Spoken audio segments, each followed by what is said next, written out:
Yeah, and thank you for the acknowledgement, Adrian. This work has taken place on the unceded lands of the Wurundjeri Woiwurrung people. So I, of course, also pay my respects to the people of the Eastern Kulin Nation and their ancestors and past, present and emerging leaders in that community. So I am a PhD candidate at the with the Green Infrastructure Research Group at the University of Melbourne.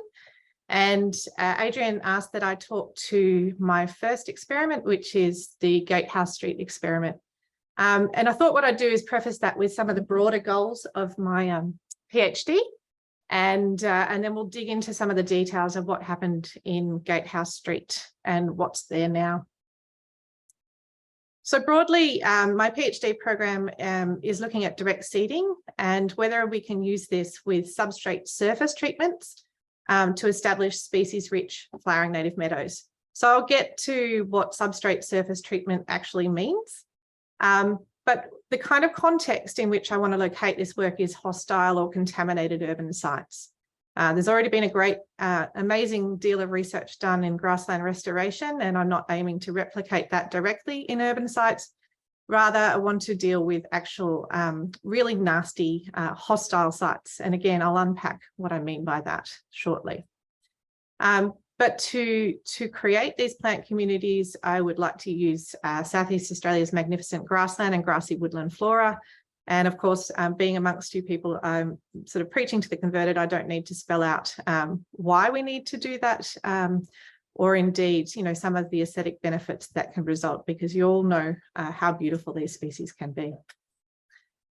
I might just get rid of this. No, do that, yes. So some of the goals of this work are to reinstate species that have been long lost from our urban landscape, and reacquaint people with the natural and cultural heritage of this place. So things that were here prior to European settlement that we've built our cities on, because they corresponded with beautiful, flat, arable land in many cases. And to avoid this extinction of experience where people just are not seeing the plant species anymore and kind of forget how important they are. Of course, we can reinstate Indigenous food and fibre plants to our urban domain. And importantly, I think we can provide a future seed source. So there's some incredible work being done to grow native seeds, but probably, I think a lot of us would agree, not enough people in this space. And we can't always keep making a call on a remnant plant community to provide seed for future restorations when we've got less than 1% of our temperate grassland here in Victoria. And, you know, our grassy woodlands are really in a similarly dire state. So perhaps this work can provide a future seed source. But the list goes on. The other reasons I'm kind of keen to do this is we can create, hopefully, species-rich native ground layer or understory plant communities that provide resources for other trophic levels, particularly insects, but also birds that feed on those insects. And we know from a lot of the research that's listed here that, you know, it's the understory vegetation, both the volume and the diversity of that understory vegetation, that is driving species diversity in our landscape. But also there's kind of some more prosaic reasons. If we can prove that these vegetation communities are a success in an urban site, they only need to be mown or burned once a year. And so we can hopefully pitch some real lower maintenance costs to councils and public land managers when we compare it to, say, the intensive management required for mown turf. So, you know, mowing once or twice a month through summer, for instance. We hope by using species from Southeast Australia that we've got a sort of ready-made drought-adapted plant community. But we also hope that we can use the beauty that's inherent in our grasslands and grassy woodlands to create a plant community that's got real aesthetic appeal and long flowering interest. And I wanted to really highlight that point tonight because I think I wanted to draw the distinguish between meadows as an approach that's somewhat different to grassland restoration. So we know from a lot of international research and a little bit that's been done here that if we provide the punters with flowers and a long season of flowering interest, they're generally going to be more accepting of a landscape that is, shall we say, messy or wild. So we know that if we can push the sort of floral kind of component of a grassy flowering plant community, that we're going to get more public support and therefore more tolerance for this kind of planting in the urban domain. And so that's why I took an early decision to call these meadows rather than sort of grasslands, because we're accepting of the fact that they're not the real thing. We don't even get close to creating some of the amazing species diversity that we find in the natural landscape. So just to labour a little bit further on this point about creating diverse understory vegetation for other trophic levels, I think there's been some really interesting research done here in Melbourne. So Cara Threlfall looked at vegetation in golf courses, in parks and in urban kind of environments, and found that the cover of understory vegetation, so long grass, herbs and small shrubs, was really driving an increase in bird species richness and bat species richness. And in a really interesting study, Lewis Marta looked at Linda Tegg's magnificent grasslands work on the steps of Parliament that's pictured there. And he compared what was going on in terms of insect diversity in the mown patches to either side. That's just a traditional turf grass community. What was happening in this pop-up vegetation that John Del Pratt, who's here, had a real role in helping Linda create, and what was happening in the more ornamental garden beds. And what Lewis was finding was that even in the pop-up vegetation, so this vegetation that's literally been plonked down there overnight, there was a much greater diversity and abundance of insect species. So I always feel like I'm doing our great nursery goers a bit of a disservice with this slide, but I think it is important to sort of ask the question, why can't we just use tube stock? And we have Indigenous nurseries doing an amazing job turning out really fabulous array of species that belong to grasslands and grassy woodlands. And I would say these are entirely appropriate to use, and actually wonderful to use where we can have appropriate maintenance. But I think maybe some of us can agree that what we often see in sort of a broad scale public kind of landscape planting sense is these get put in at, you know, sort of X number of plants per metre squared spacing. And often what we get is a weed invasion cycle. The weeds get in the gaps between the plants and get sprayed out, and often take out our Indigenous species with it. So with the direct sowing, we're aiming for a couple of things: dense cover, so eliminating some of those gaps and preventing future weed invasion. And we're also hoping that direct sowing can represent additional species richness at a lower cost. So we're not having to pay for some of those hours in the nursery producing tube stock, but we're able to therefore cover a larger area at these species. So my work draws on two research traditions, and one of them is actually from the UK. There's sort of some similar work that's done in the US, but that's the meadow movement. And there's some fabulous practitioners such as James Hitchmore, who did some time here at Burnley, but also Nigel Dunnett. And what they've created is a landscape practice where they sow floristically diverse meadow communities. And they're ecologically informed. So they're scouring the world's plant communities for species that can readily establish from seed and persist. So reseed themselves and also provide really long flowering interest, because they're hooking into this fact that the punters really like the flowers. They do a lot of work to select compatible plant heights and shapes. But importantly to me, they use a low nutrient substrate in many cases for their sowings, and this is to avoid weed invasion. And they irrigate to push rapid germination, not in all instances, but in a lot. And so it was sort of those two kind of cues that I took out of their practice that I thought, well, we could do here. And I am asking the question, I suppose, we could just import this work and sow these international plant pellets into urban domains throughout Melbourne, and perhaps there is a place for that.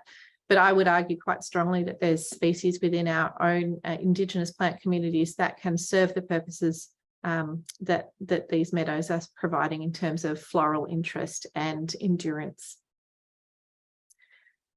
So the other research tradition that's been really important to inform my research is grassy ecosystem or grassland restoration. Some of the magnificent work that's been done by the likes of Suzanne Prober or Paul Gibson Royal or John Del Pratt. You know, it's an incredible tradition that I think all of you are quite well appraised of. But, you know, what we can learn from that is that once we've lost these species from the landscape, and we need to provide seed to get them back, that there's not an enduring seed bank. So we need to provide those propagules back if we want the species to re-emerge. And the other big thing that we're up against is, of course, soil nutrient enrichment. So where we've had a lot of superphosphate thrown out in the interest of farming, or even through atmospheric deposition of nitrogen, what we've done in many cases is fundamentally change the nutrient profile of the landscape. And those nutrients there in the upper soil profile and are freely available to weed species who are frequently able to outcompete the native species, particularly in a newly sown environment. And so we need to deal with this soil nutrient enrichment if we're to get a good result from the seed that we put out. So soil scalping, I think, is an approach that a lot of you are familiar with. And this is coming along and removing the top layer of the soil and taking with it the weed seeds and the nutrient-enriched topsoil. And this has enabled really good species-rich restorations through Western Victoria with really good cover and persistence once they're in place. So this is some of John's work, which I'm sure he's shared with you, a restoration that involved scalping to 100 odd millimetres, but that topsoil is being removed from site and the sowing is happening into that nutrient impoverished soil below. And what is happening beyond that is a beautiful emergence of quite a species rich plant community, Indigenous plant community with really good cover. So I'm a terrific fan of the Warndoo Chatsworth Lanka group's work and everything that they're doing out there west. And it's been a huge asset to kind of be appraised of that work and to learn how to adapt it into an urban site. So I would argue that soil scalping is entirely appropriate for an urban site in some cases, but not all. And so why am I pursuing new techniques for urban contexts? It's this idea of hostile urban soils. So there's many reasons we might encounter these. We might have contamination in the form of asbestos, or other contaminants like PFAS. We might have underground services immediately below the soil profile that we can't dig up, we can't put our bulldozer through, or perhaps it's a new building site and we haven't got a soil resource, so we have an opportunity to bring in a specially engineered low nutrient soil resource there. And so my work is all about finding these alternative techniques to put these plant communities in place. So drawing on the UK tradition, the first question we ask is, well, can we use sand? Because that's what they're using there, and they're using it for very similar reasons. They want to bury the weed seeds. They want to provide a nutrient poor substrate that can similarly support seed germination, and then they're going to sow into that. So sand is a potential option. And of course, doing this removes our need to disturb site soils. Now, there are other low nutrient substrates that we might like to use. And some of those might be more similar in their physical and chemical characteristics to the soils on which grasslands actually grow. So sand is a coarse sort of free draining matrix, but a lot of our species are growing, you know, with their very wet feet on basalt, heavy basalt soils out in the west. So is it possible that we can use finer texture substrates instead of sand is another question that my PhD research will answer, I hope. And I'm also interested in this capacity in an urban domain to design a substrate to provide a tailored solution. So starting, I guess, from moving from the broad PhD context to what we actually did at Royal Park. This first experiment was really kind of an initial foray to answer a couple of questions. Well, just one, can we actually do this? Using sand, can we actually get a reasonably good species-rich native wildflower meadow on an urban site? And importantly, perhaps sort of, you know, it seems a little dim as a question to ask, but what are the labour inputs that we're requiring to manage these landscapes through to establishment? And I say dim, it's probably a silly way to say it, but it doesn't sound very scientific to ask how much labour time we're putting into managing these landscapes through to establishment, but these are really very real concerns if you're a council or public land manager looking to do similar work. So we want to provide some sort of quantification of costs and effort up front to establish these landscapes. And we want to play around with depth. So if we're accepting that we're using sand and we want to see if that works, how much sand do we need to put down to effectively bury those weed seeds? And what is the composition of the plant community that we get once we direct sow into that sand? So the context for this work is Royal Park, and I'm indebted to Nick Williams, my supervisor, for this particular image that he found, I think, at the State Library. But Royal Park is, of course, the traditional lands of the Kulin Nation and a very important meeting site, but was later reserved by Governor Latrobe in 1845 as part of a sort of ring of parks around Melbourne.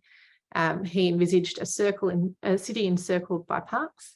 And at this point in time, this is from 1855, this is part of that circle, and it's a bit of land that included the University of Melbourne, Melbourne General Cemetery, Princes Park, and it was gazetted as a public park in 1876.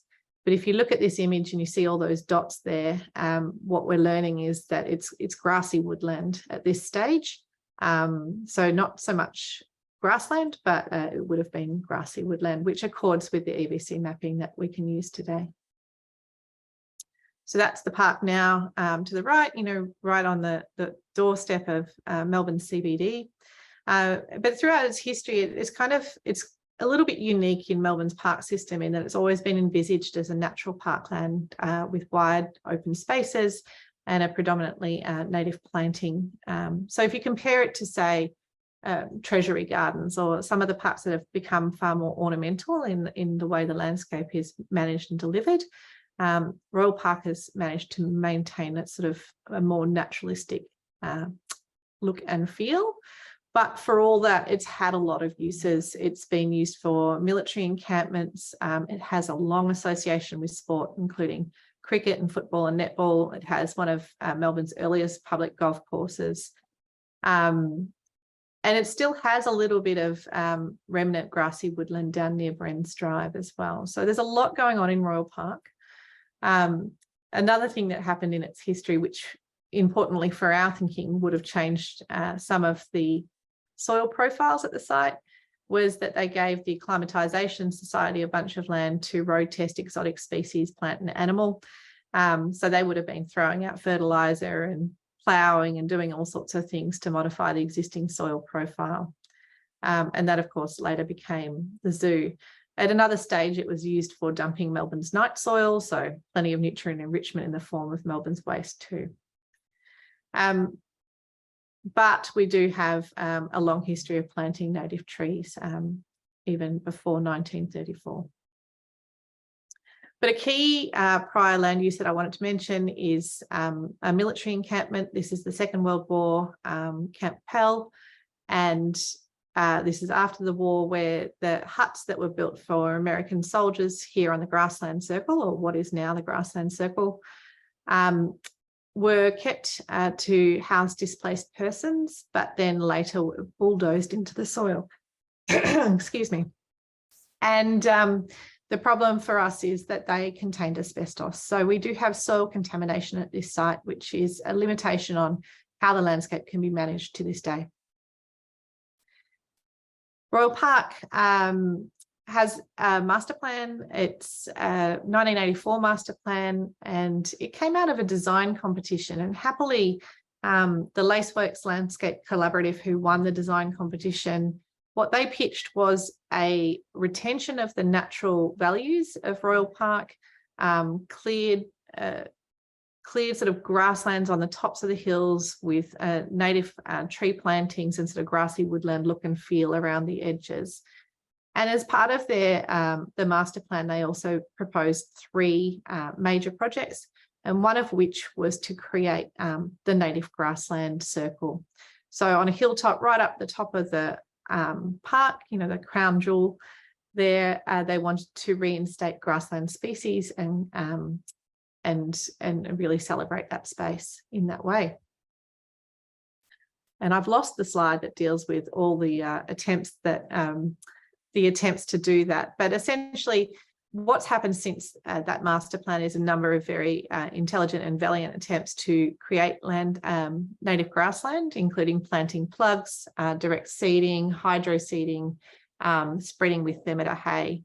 But in all cases, what's kind of tended to happen is the weed invasion cycle, and there are a few patches of good thermiter patches on the grassland circle on the side of an old car park, but to the greater extent, it's a real mix of Indigenous grasses and pasture grasses, but probably the latter would dominate. I wanted to mention the City of Melbourne policy landscape. I used to think that policy wasn't worth the paper it was written on for a brief moment of my life. But I think what's really instructive here is how a sequence of policies has driven a real ambition to reinstate native plant species into the landscape. So the urban forest strategy was the first to propose a biodiversity strategy, which later arrived in the form of the Nature in the City strategy. And importantly for us is that included a target, a very clear target to reinstate Indigenous understory habitat on City of Melbourne managed land and increase that volume by 20%. And so it's those kind of real targets that have provided an anchor for City of Melbourne to drive some quite sizable biodiversity gains in their municipality. And that's, of course, why they've been very supportive of this work. So moving to the experiment, it was set up in autumn of 2020. You might remember there was a thing called a pandemic, but we somehow wriggled clear of that to put this experiment in place just in time. And it's a site of about, 1,300 square metres. And it was previously mulch underneath eucalypts, predominantly Eucalyptus camaldulensis. And that's been managed for a long time with herbicide management to remove any kind of species that might spontaneously emerge into that mulch. On one side you have a road and a bicycle path. On the other side you have Royal Park itself. So it sits on the edge, and there's actually a circle of this kind of landscape treatment right around Royal Park available to become meadows. But for the first try here, we just occupied a small part up near the native garden, and we sowed 27 Indigenous wildflower and grass species into this space. And we went through a species selection process that was about dealing with very real monetary and space constraints in terms of the volume of native seed that we could grow. We purchased some truly magnificent grass seed from Native Seeds, thanks Darren. But for the wildflower component, we had to grow our own seed in a seed production area, and we were limited by space and resources. So we had to choose the species that we could grow. So looking at our grasslands, looking at our grassy woodlands, thinking, well, what are the species that we know to be reliable from seed? And that's, I have a great debt to John Del Pratt for having a lot of experience in that space and being able to provide a lot of advice. But also, what are the species that we can combine to provide that long season of flowering interest? So we probably had a little room for experimentation, but for the most part, with that sort of limited palette, we needed to kind of pick the winners and the reliable species. And the experimental design consisted of 6 surface treatments. So we had 2 depths of sand and the site soils, and the 2 depths of sand were 10 millimetres and 80 millimetres of sand. They were either covered with a jute covering or not covered with a jute covering. So that gives us the 6 surface treatments. I weeded each of these every second month, and that was a kind of interesting experience in the context of a pandemic, but really wanted to kind of exert a level of control over who was doing the weeding and how, so we could quantify some of the labour hours going in there. And we monitored plant cover, species richness, on 2 occasions throughout the experiment. So the data collection was complete for this after a year of it being in the landscape. And I've been playing with that data. I can't tell you a paper yet because I haven't quite finished it, but I'm working on a paper to publish out of this experiment. So this is kind of what we were dealing with 1 month after sowing. Across the top. You can still see the different patterning of that, the sand on the previously mulched area. And I think the neighbours at this point were thinking, what on earth are these people doing? They're throwing out sand pits into the landscape. But at 7 months, we're starting to see that plant community emerge to differing degrees on the different substrates. So this kind of illustrates that. So across the top, you've got 2 panels representing our 80mm depth of sand. And the top left, we have what was going on at 3 months. Compared to immediately below it, what was going on at 3 months on a soil plot. So I think, I hope what you can see there is we've got bigger plants, and we've probably got, just that they're taking advantage of those resources in the soil matrix to really go for it, whereas the 80mm sand is a little bit slower to emerge. If we jump over to the 2 right hands, we've got the sand again at the top and the soil at the bottom. The soil by this stage is well and truly a dense plant community at 6 months. And the sand is still a little bit patchy, but we've got flowering and we've got slightly better cover. And what we found was that while the sand plots were slower to sort of germinate and establish, these differences disappeared really by December 2020, so about 8 months afterward. And now I promised Adrian sciencey looking stuff. So this is what you get. It's horrific, but I will explain it. So at 6 months in the red box, we are seeing some differences in cover. So this is the cover of sown plant species on the y-axis. And we are seeing in 80mm on the right-hand side, what I just told you, that there was slightly less cover.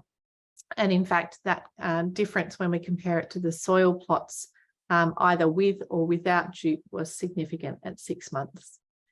But then if we fast forward in time and we go to 12 months, we're finding that we've got no differences statistically between the treatments.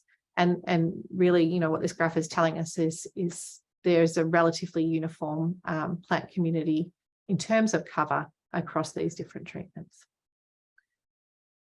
And then if we think about plant density, so how many of our sown plants per metre squared, and we're thinking about grasslands with their, quite amazing species richness and quite dense plant communities, we're finding, interestingly, the converse. We've got the highest densities on 80mm sand plots without jute. And this is a very interesting result, and we need to do a little bit more unpacking to explain why we were getting this.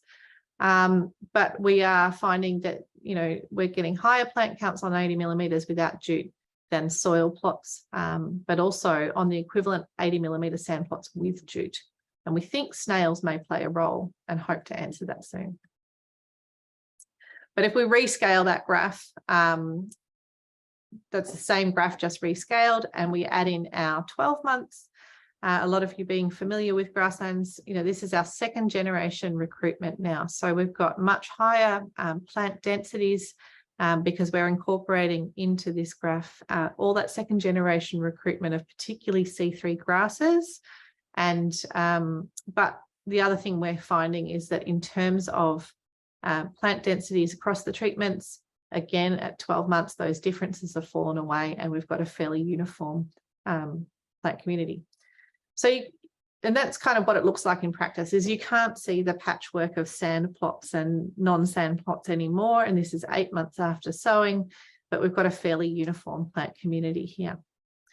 And so for all that, you might say, well, why would we bother putting 80mm of sand down if we're getting the same result after 8 or even 12 months? And it's a good question, and it's particularly relevant when you're the one paying for that sand. But the answer lies in some of the maintenance inputs. So this is a very coarse graph, but I think it does a good job of stripping out all the questions of jute or no jute and just answering, well, which one took the most work to get through to quite a dense level of cover with limited opportunities for weed invasion. And the purple at the top is our soil plots with no sand at all. And the yellow down the bottom is our 80mm sand plots. And intermediate line is, of course, our 10mm sand plots in green. And so this is a cumulative curve of investment of time, weeding, and these plots are 24 meters squared. And so, you know, we're finding that we've got a significant difference in terms of labour investment to get this plant community established. What that looks like in a slightly more horrible graph is if we add in now these questions of jute or no jute, are we driving differences there? So our jute plots here on the y-axis, we have the time to weed the plots, mean across the year. And on our jute plots, of course, we've got highest in soil, least in 80mm of sand, but the same pattern in no jute. So we're seeing the final horrible graph slide. And again, here, what I want to draw your attention to is this difference between soil and 80mm of sand in terms of time spent weeding. And there's an equivalent here in terms of weed biomass that we took off the plots and looked at. And that's both the case in the plots with the jute and the plots without the jute. But the other thing, there's some bolded numbers in this, it's horrendous table. And what this is designed to illustrate is that those significant differences were really sort of front-ended toward the first 6 to 8 months of the meadow establishment. So what this is telling us from a maintenance perspective, if you're planning a sowing similar to this, is that you want to be building in time up front, where you're irrigating, you're providing plenty of resources to support your sown plant community, but also any wind-blown seed. And so you need to weed in the initial stages to get the more resilient closed plant community later on. Perhaps more satisfyingly, resources for wildlife, you know, there's some really nice results from this experiment that we can have and hold in terms of visual and aesthetic appreciation. And it certainly was a case that build it and they will come. We went from a mulch site with very little resources to a lot of floral resources for our birds and butterflies and bees. And there's actually sort of some interesting work that Adrian might like to sort of look at later on when it's finished at the kind of insect communities they're using Indigenous plant communities in Melbourne versus in exotic plant communities. So very interesting stuff coming out of our research group on this as well. Of the 27 species that we sowed, we got 25 on this site within that first year, to varying degrees. And so there's 2 species that, to my knowledge, have still not appeared on this first sowing. Euringium, I think we had pretty rubbish seed, and I think the same could be said for our Leptorhynchus, which was quite predated seed. When I say 2 varying degrees, and I think that's important, we had a couple of very dominant plants in this plant community and sort of a core set of particularly C3 grasses and a few forbs. And then we had the ones that have showed up perhaps more sporadically and to a lesser degree. Sorry, I really should have had water to hand. And included in those is we had Cullen tenax, our ruidodosis, and I've drawn a mental blank. Our Leucochrysum albicans.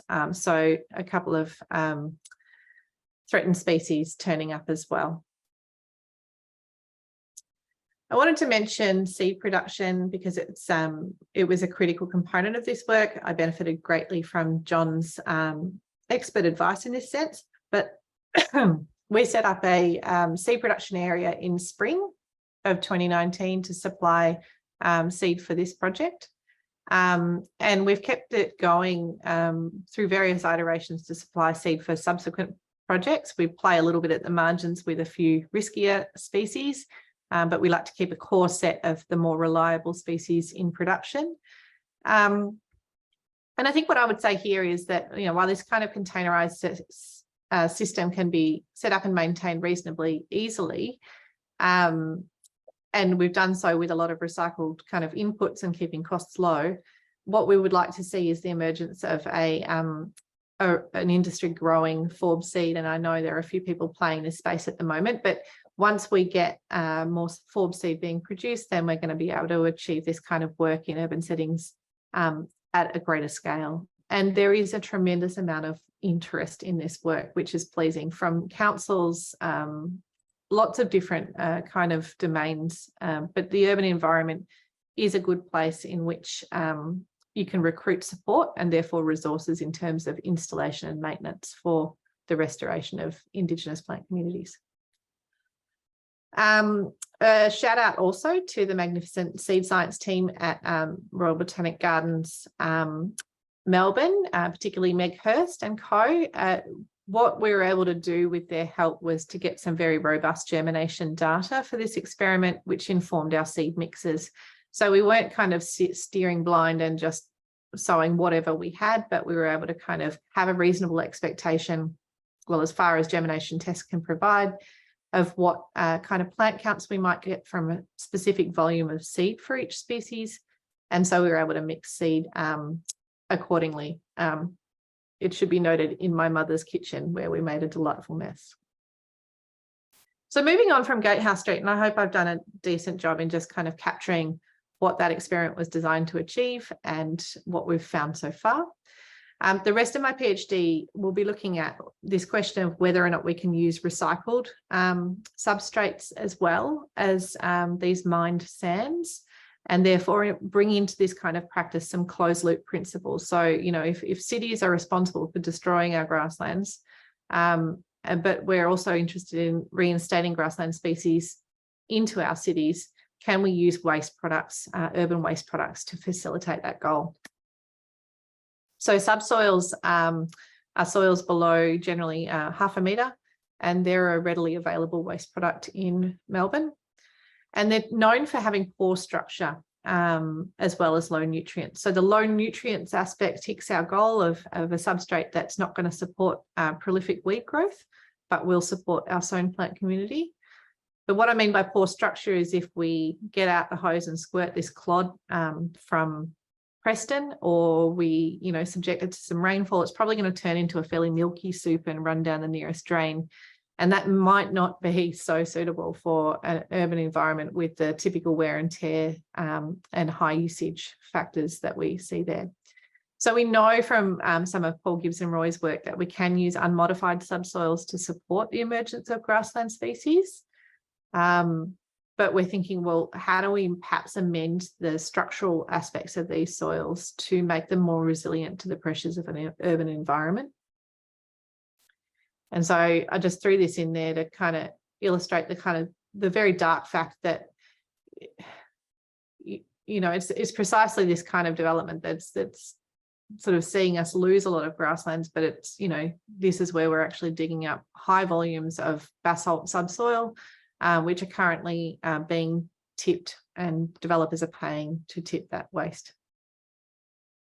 So my second experiment at Burnley has been running for over a year now, and this was taking the sand that we knew worked from Gatehouse Street, but also comparing it to a couple of different subsoils from different parent geologies, and we're mixing those subsoils in a couple of cases with stones and various products that can make it potentially more robust to drive the tractor over or walk on in a curbside environment. So this will provide a really interesting test of some of the same metrics: species richness, cover, plant community composition, but looking at whether once we vary the substrate characteristics, we get a different result, also in terms of labour to establish. And I wanted to kind of probably labour this point a little bit, but I've taken this deliberate decision to call them meadows because I want to really acknowledge that this is not grassland restoration, but rather builds on the principles of grassland restoration. This is very much an approach that is tailored for a highly modified urban environment, and it's not the real thing, and it by no means justifies the loss of real grasslands to be doing this work. So I don't want it to be a get out of jail free card for public administrators, but I do want to provide a means to reinstate threatened plant communities in our urban environment. And of course, I'm going to labour that point that native seed production is needed once again. And this is the decade of ecosystem restoration. We do have, by virtue of some very ambitious targets in terms of the hectare-based targets of how much land we want to restore. And if we're going to be doing that at scale in Australia, we're going to need a really reliable and fabulous seed industry. I think I've got 5 minutes left just to briefly mention where we go from here, beyond me. And this is Gatehouse Meadow 2.0, I'm calling it. And this is a second meadow that's just down the hill on Gatehouse Street from the 2020 meadow that I've talked to you this evening about. And this is the work of a master's student, Sophia Blossfeld, who's with the Green Infrastructure Research Group with me. And she's standing here with the team from Nature Links. So the really nice thing about this meadow is it starts to normalise delivery in a normal kind of council paradigm where you're hiring a landscape contractor, in this case, a very skilled one, obviously, to deliver and manage through to hand over a sown plant community. So Sophia's in there answering some really important questions about how much seed we can collect off these meadows for future sowing elsewhere in the municipality. And actually, there's already a call on some of her seed. But what she's done is play with seed mixes. She will look at results in terms of the plant community that's established on site, but also how much seed can she pull off and what is the quality of that seed in terms of germinability. So she's got some quite big plots, and she's sown those to 3 treatments: just forbs, just grasses, and a diverse mix of grasses and forbs.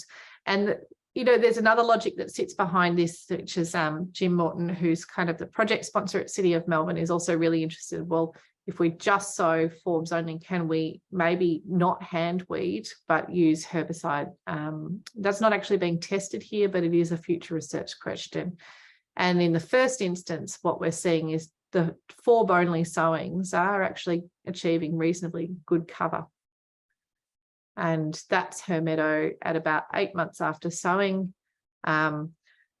This is all sown on 1 depth of sand. So we split the difference and took 50 millimetres of sand from the first meadow. And that's actually been it's supported very rapid establishment of quite a diverse sown plant community. I think Sophia, and I don't have the numbers in front of me, sowed something in the order of 40 species. So she's jumped up in terms of species complexity here. And I think she's only to date missing about 3 or 4 of those. But perhaps Sophia can come back and talk to you about her results later on. That's Sophia with a fairly cool adaptation on your average leaf blower. And she's vacuuming up the seed into a bag that she's sown inside the devices bag. And she's collecting that seed to sow in a glasshouse trial and see what she gets from the loose seed and the seed that's already fallen off on the ground. So that germination trial is underway, and we hope to get some really good results from that. And Sophia is kneeling there at what will be the 3rd meadow. We hope to sow later this year, which is again another step up in terms of complexity. So we're getting out of the nice, safe, mulched area where we know we can get a good result, and we're going to what is a previously turf grassed verge between CSL's fence and a bike path. And here we're going to sow a diverse species mix. And again, we hope to apply some interesting research questions to that place. So I will finish by saying many thanks to you. I do need to fulfill my duty and show this horrible slide with references, but also to acknowledge the fact that my research is supported by City of Melbourne, and I'm very grateful for that support. also the Australian Government Research Training Program, and the estates of the late Frank Keenan, Betty Elliott, and Morris and Helen Wood and their families.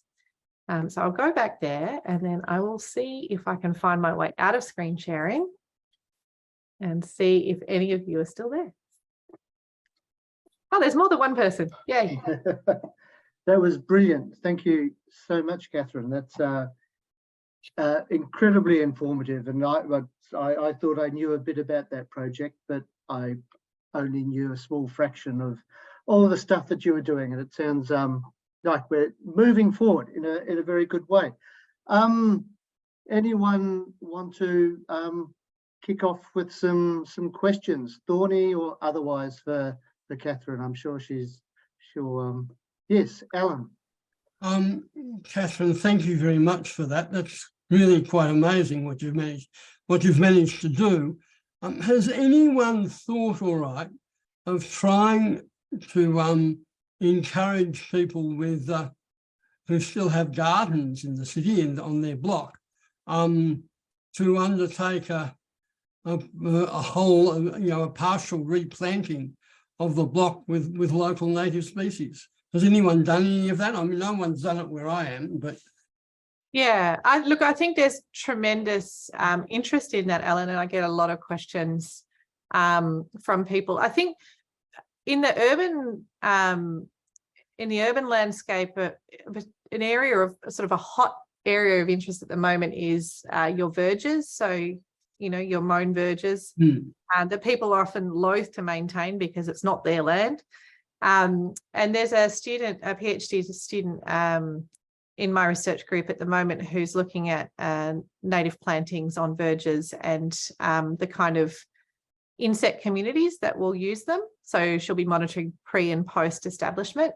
I think there's real application if we can develop a fairly there's always going to be site considerations of thinking, well, what soils do you have? And it would always be useful to provide advice. But if we can really standardize a low nutrient substrate plus a very basic seed mix, I think we can open up this kind of approach to become accessible to a lot of people. Because the beauty of an urban environment, the things that I get away with that John can't get away with out west is that I have irrigation. I can irrigate to push a rapid result. I can therefore front end a lot of that maintenance into the early stages of plant community development. And so, yeah, there's a lot of really fascinating work and experimenting going on in this space. But we hope to, get some recipes together eventually that can make it really kind of foolproof. And in the UK, you can go and buy your meadow mix and your low nutrient substrate in a bag. And that's where we need to get to here. We need to make it as easy as possible to bring these species back. It certainly is. Jack Dewhurst, I can see you have your hand up. Hey, Katherine. Thank you for that. That was great. And I was just going to add on to that. Like, I imagine there's lots of interest in this from councils and from Melbourne City Council. Did you guys use Indigenous seed and kind of wondering about how you kind of sourced that for this project? I know you mentioned you got some from native seed, which to my understanding is not necessarily just collected from Melbourne, like kind of further away. And do you kind of see with more demand for this, like companies that are starting to kind of make that available? Look, my hope is that, within Melbourne, we can have a reliable supply, particularly of the forb seed that's lacking. So we've had to grow our own forb seed. And I know that there are people sort of stepping into this space, but what we really need is kind of a good kick up the bum from government in terms of some, and John, I'm sure, has mentioned this before, but, policy incentives. Paul Gibson-Roy tells the magnificent story of how a car trip led to the generation of a seed industry in America because it was determined that roadside should be, a minimum area of roadside should be restored to native prairie. And that kick-started a seed industry because there was a reliable market for it.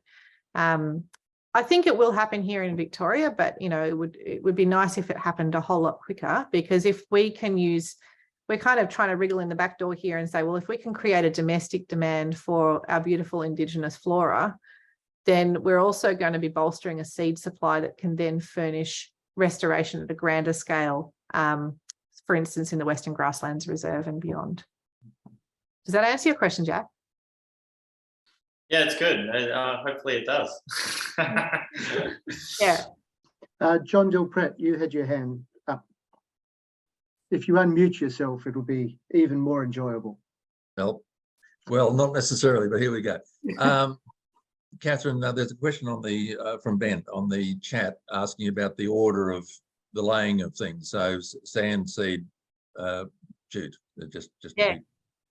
Yeah, correct. So jute was laid down after sowing.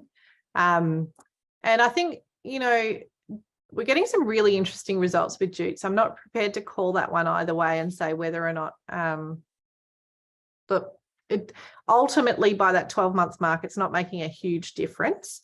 But where it does actually serve our interest is it stops cats getting in and digging and foxes making dead animal offerings to you in the middle of your meadow, which is not very pleasant. But the other thing is on a steeper site, say a road edge, that's going to provide a stabilizing environment that will keep your sand in place. So we did get some heavy rainfall after the sowing of the first meadow, which washed a little bit of sand out, but our jute plots were able to hold that sand on. So it does serve a purpose from a very functional point of view, but we're probably interested in unpacking a little bit further what it's doing from a plant community composition point of view. But importantly, yeah, we're sowing into the sand or the soil substrate and then putting the jute over the top. Katherine, Ben's just come back. So yeah, point of clarification, the jute matting, it is in fact very open, so you might just explain that, because Ben was concerned that it was going to suppress seed germination. Yeah, I don't have a photo of it I can show you, Ben, but Arbor Green Cell, one of the products, but it's basically got apertures that they're about an inch square, and the jute will actually break down fairly readily. So by 12 months, certainly in an irrigated environment, it's almost all gone. So it may actually impact a little bit of germination at the start of the plant community evolution, but in the long run, I don't think it's making a huge difference. But yeah, certainly good on a steep site. You could probably take it or leave it on a flat site. It's a web rather than a mat, isn't it? It's a web rather than a mat. Yeah, it's not like a Hessian sack. It's got apertures in it. Annette is asking if there's orchids in the mix, and I wish I could. I wish I could say I sowed some, and I think, this is kind of, I've sat down recently and mapped out the evolution of this work in terms of all the other research questions that we need to ask of it. And one of them is certainly how to get the hard to get species. So we would love to flood the place with chocolate lilies, but they tend to be a bit reticent from seed. So how do we push seed treatments to furnish us with a better result? Orchids, of course, yes, we would love to broaden the species composition to be more representative of grasslands. Interestingly, we got one greenwood on my meadow and I have no idea where it came from. So that was exciting. Stephen? Yeah, thanks, Katherine. I missed the opportunity to come down and do have a field experience with you about 2 weeks ago with the Bellarine Land Care Group. So nice to hear about your projects firsthand tonight. I'm particularly, and this is the last question segues quite nicely into my question, and I don't really expect you to have an answer to this, but I'm just really pushing it out there as an issue that maybe needs to be looked at more in depth, and that is the relationship of mycorrhizae to the grassland plants in their long-term health. And I did notice that that sample that you had of subsoil sitting on the post had what looked like some mycelium, some fungi networks attached to it, which may be a really good, nice advantage to using that as a subsoil, because it's just some work. I've been involved in the revegetation industry for more than 40 years now. But one thing that we've always overlooked, and it's bothered me, and it's bothering me more as I get older, and that is we haven't looked at fungal relationships between plants. I just think that it's going to come back to haunt us if we don't. Yeah, I have to absolutely agree with it. And I think that, you know, if I had time for a second PhD, that's exactly what it would be on. It would be fascinating to look at further. But yeah, look, these are some of the things that perhaps using those subsoils, just even beyond better matching the particle size and the composition of the media to what these plants are used to, is we might be able to solve some other problems as well. Right, thank you. Any other questions? Katherine, I'll ask you a quick one. Well, you mentioned the atmospheric deposition of nitrogen from pollution and so on. I know I've read about that in the past, but I don't actually know anything about it. Is that actually much of a thing? Like, did we get higher nitrogen levels next to busy roads and more weed growth and that sort of thing? Yeah, so that's certainly been really well documented in Europe. Now, my secondary supervisor the other day was talking to me about some work that has been done in Australia, but I've not read that work myself, Adrian. So I probably need to be better acquainted with the local context. But certainly, you know, we know that on a global scale, atmospheric deposition from industrial point sources and from roads and things like that is leading to a steady increase in the nitrogen content of grassy systems. So there's a really, I'm not going to be able to remember the name of the paper or even its author, but perhaps I can provide it to you, which was a bit of a meta look at that and where it's happening. Yeah, that would be great indeed, because I know we have so many grasslands or so many freeways planned for immediately adjacent to grasslands. It's quite they seem to think that the two go quite well together, and they, I suspect, don't very well. Anyone else? Questions? I'm back again. I've just put my hand up. Sorry. I was wondering if that was a question. Yes, I took it down, but no. Well, I thought your question was a good one, because a lot of the work that's been done about site preparation involves nutrient stripping, and I just wondered whether Katherine had really looked, or whether you considered doing that, or if you didn't, consider it why you decided not to do it. Yeah, so this is where I've been quite narrow in my focus in my research, Stephen, is that I'm dealing with this real world problem of, and I like to call it the grassland circle conundrum. How do we, you know, given we've got a council with the resources and the ambition to reinstate a large area of grassland right close to the city, but we've got these constraints in terms of asbestos in the soil profile, how do we get around that? How do we develop approaches that are different to the scalping? So I don't actually need to be convinced of the success of scalping. I think, you know, I've seen John's work and it's, you know, it's a huge benefit, but there are sites where we're not going to be able to use it. And I think the other, and maybe John can talk to this, but the other interesting aspect is this idea of building up a low nutrient substrate layer might have other applications in terms of patch restoration in grasslands as well, where perhaps we've got rocky or stony rises where we don't want to disturb, but patches of, you know, exotic pasture grasses that we need to deal with. So I think it's about having a few different tools at our disposal, and scalping is one, and then I'm hoping that these approaches is another. The application of carbon? Yes, that's actually ironically where I started. I had again, I don't really need to be convinced of work, because it's, I think Suzanne Prober in particular has done an admirable job in testing that in a number of different contexts. But, you know, the addition of carbon on an ongoing basis at scale is going to be probably a prohibitive expense for a council that's looking to kind of keep rates down. So we're hoping we can kind of, put in perhaps a more enduring solution in terms of managing those nutrients. Can I just jump in, Adrian? Please, John. Steve, yours was about nutrient stripping, and there may have been a slight misunderstanding there, but by that presumably you mean growing crops to strip nitrogen, but to strip nutrients out before you undertake the restoration. Is that, Yeah, what you meant by stripping?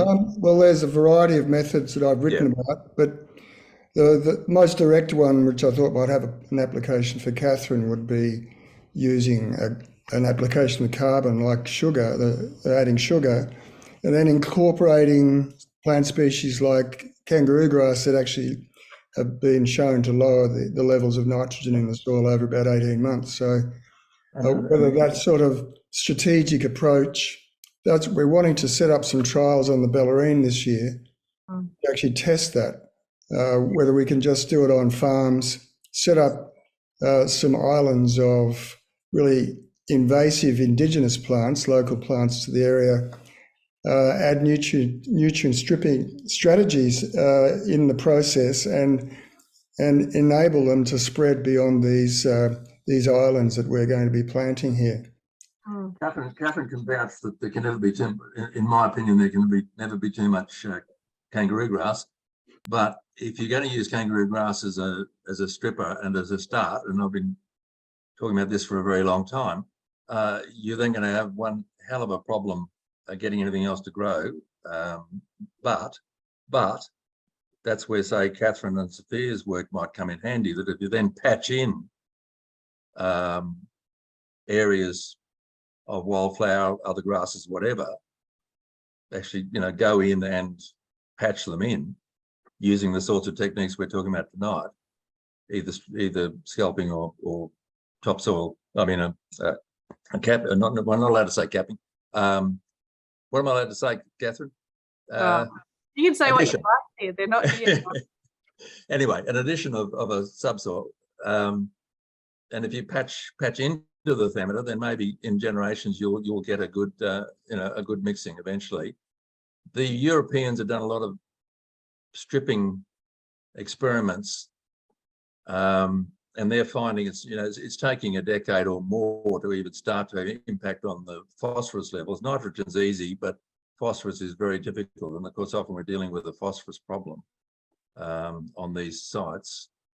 The other thing I would say, and I just like to say this every time this matter comes up, if we could find a way of dealing with the weed seed and the weed buds, so the bulbs and the corms and all those sort of people, if we could find a way of dealing with that, then the nutrients would in fact not be much of a problem, probably, because our plants, this particular group of native plants, generally speaking, quite like the nutrients. It's just that we need to reduce the nutrients to allow them to become competitive to our germinating natives. I mean, they're highly competitive once they're established, but during that critical establishment phase from a direct sow, they just can't compete with a nutrient-rich, enriched exotic flora in the short term. I mean, Paul's work was run over 3 years, and that was his very, very clear finding. But if we're willing to take a generational approach to this thing, a decadal approach to these things, then we, with the vast areas that have to be recovered, we probably do have to have longitudinal stuff that goes on for decades and pushes things in a particular direction. But if you want a quick result, then something like what Katherine's talking about, what I'm talking about, is probably the only way we know about at the moment that's going to work. But yeah, all power to your work, because we'll watch that with interest. Yes, and we're lucky to have the incredibly troublesome weed invasion through the Western Grassland Reserve. So we've got 15,000 hectares of grassland we can practice on. Yes, That's right, indeed. Yeah. I'm conscious we've got time ticking on. Are there other questions that need to be hurled at Katherine? I've just answered a couple in the chat, Adrian, but for the benefit of everyone, there was the question whether or not we plan to burn these plots in the near future. And this one is very close to my heart. It's something I've been campaigning for, and I think we definitely hope so. and we hope that that will happen soon. But in the short term, what we're doing is to manage is we're cutting these plots once a year to replicate a burn cycle and stripping the cut biomass away so that we're not getting those nutrient levels elevating over time. Katherine, have you, sorry, just to jump in, have you done much engagement stuff? Like, have you been running questionnaires with the people opposite or anything like that to judge the level of acceptance of these grasslands? Is that level of research going in? Not in any scientific sense, but certainly setting up a 1,300 square metre sown area in the context of a pandemic leads to a lot of long conversations. And I think what we were expecting was pushback, and we were expecting a little bit of uncertainty or discomfort with this style of planting in the urban domain, especially seeing we're opposite very manicured Victorian houses and the like. But we had almost, quite overwhelming support, apart from the one fella who just walked across them every day and ruined one of my plots. But I think, I think sometimes in Australia we can discourage ourselves and say, oh, people aren't ready for this kind of thing. We actually think we are ready for a looser style of planting. I think we are ready for a greater representation of Indigenous species in our urban landscape. And I think a lot of people are really hungry to see this done more broadly.